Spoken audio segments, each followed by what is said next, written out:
Bienvenue sur la chaîne Manga. Oui, c'est bien lui, Kenji Oba, qui incarnait Xor, était à Cartoonist 2001.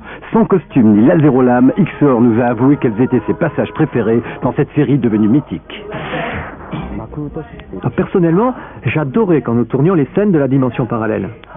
C'était la première fois que ce genre de choses était fait à la télévision dans une série de ce type. Et je prenais vraiment beaucoup de plaisir à y participer. Tous les repères étaient changés. Et l'on pouvait passer à travers un mur, laissant d'après tomber dans de l'eau. En fait, tout pouvait arriver dans ce genre de scène. Et comme j'étais cascadeur, ça me permettait d'être très libre dans mes actions et de bien m'amuser sur les tournages. Ça avait une dimension surréaliste à l'époque, peu commune. En tout cas, c'est de ces passages de la série dont je garde le meilleur souvenir. Xor demeure l'une des meilleures séries live japonaises grâce à la personnalité de son acteur principal, un comédien très physique. Évidemment, tourner des scènes de combat pouvait parfois s'avérer dangereux. Je me rappelle qu'une fois, je me suis gravement blessé à la jambe, en plein milieu d'une prise. Mais j'ai quand même été obligé de continuer et de prendre sur moi en faisant bonne figure, mais ça a été vraiment très dur. J'avais tellement mal qu'on pouvait voir la sueur couler sur mon front.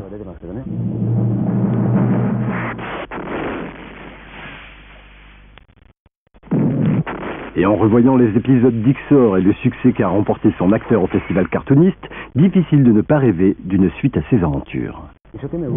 On y pense sérieusement, avec Monsieur Nonaka entre autres. Mais si effectivement une suite à Xor est mise en chantier, je n'en ferai pas le héros. Je veux bien y participer, y collaborer, y apporter toute l'expérience accumulée sur Xor, mais ne pas en être la vedette.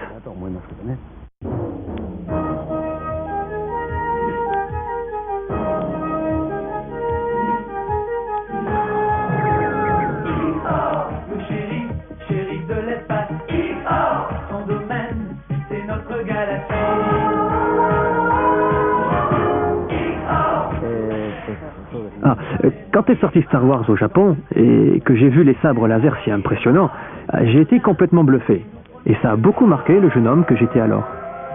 Quand j'ai endossé l'habit de Xor, c'est moi qui ai mis au point le sabre fluorescent qui laisse des traînées à l'image lorsqu'on le manie. Et c'était un peu comme réaliser mon rêve d'avoir un sabre laser. Eh bien, comme moi, ne cessez jamais de poursuivre vos rêves et vous les atteindrez assurément. J'espère aussi que vous continuerez pendant encore longtemps d'apprécier mes aventures de shérif de l'espace.